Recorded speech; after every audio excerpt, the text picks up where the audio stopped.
Bismillahirrahmanirrahim. Assalamualaikum, nama saya Izra Fauzan bin Marjais. Nomor pendaftaran 07 DKE 2004 dari kelas DKE 2D.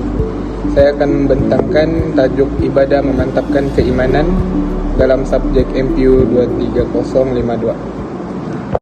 Pertama ialah isi kandungan, iaitu pendahuluan pengertian ibadah, iman dan ibadah, impak ibadah dalam kehidupan Muslim, hubungan antara ibadah dan akidah, ruang lingkup ibadah dalam Islam, pembahagian ibadah khusus dan umum, syarat-syarat sesuatu kerja amalan yang dikira sebagai ibadah, hikmah ibadah, kesimpulan dan lampiran.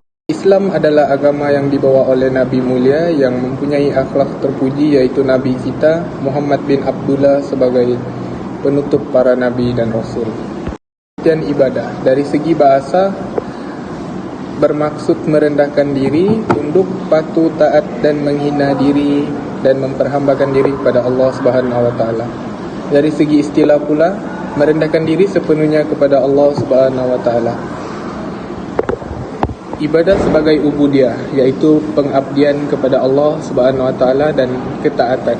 Seperti dalam firman Allah, Qul inna solati wa nusuki wa mayahya wa mamati lillahi rabbil alamin. Yang bermaksud, katakanlah sesungguhnya sembayangku, ibadatku, hidupku dan matiku hanyalah untuk Allah, Tuhan semesta alam. Surah Al-An'am ayat 162. Seterusnya ialah ibadah dan iman. Asas ajaran Islam ialah iman dan ibadat kepada Tuhan Maha Esa, iaitu Allah Subhanahu wa ta'ala yang wajib disembah secara sukarela, tidak dalam bentuk paksaan. Impak ibadah dalam kehidupan Muslim.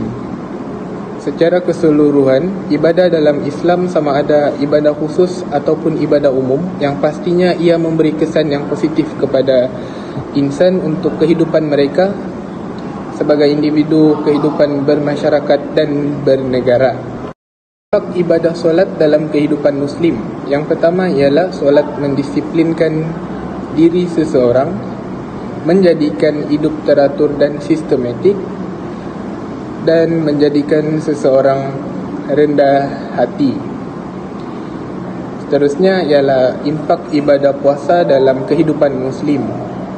Yang pertama ialah menyucikan batin manusia, memelihara kesihatan dan penyembuhan penyakit, dan mencapai kepada takwa. Selain itu ialah ibadah zakat dalam impak ibadah zakat dalam kehidupan Muslim. Zakat dapat membersihkan harta, menumbuhkan rasa syukur, boleh menyucikan rohani. Antara ibadah dan akidah. Apabila seseorang itu sudah ada akidah yang kukuh, maka hidupnya hanya untuk beribadah kepada Allah. Ruang lingkup ibadah dalam Islam. Seluruh kegiatan manusia dikira sebagai ibadah apabila diniatkan kerana Allah dengan ikhlas dan dikerjakan mengikut syariat Islam. Syarat sesuatu kerja, amal ataupun amalan yang dikira sebagai ibadah. Yang pertama ialah niat mesti betul kerana Allah Subhanahu wa taala. Yang kedua, amalan yang dibuat dan pelaksanaannya tidak melanggar hukum syarak. Yang ketiga, ibadah asas tidak diabaikan seperti solat dan puasa. Yang seterusnya ialah hikmah ibadat, iaitu dapat menjadi pengurus masa yang baik, membentuk kepribadian yang mulia dan menjamin kualiti hidup. Kesimpulannya ialah sesungguhnya Islam adalah agama yang sempurna kerana ia mencakupi segenap aspek kehidupan. Dalam Islam, seluruh pekerjaan itu adalah dikira ibadah sekiranya memenuhi segala peraturan dan syarat-syarat yang telah ditetapkan. Itu sahaja pembentangan saya. Sekian dan terima kasih.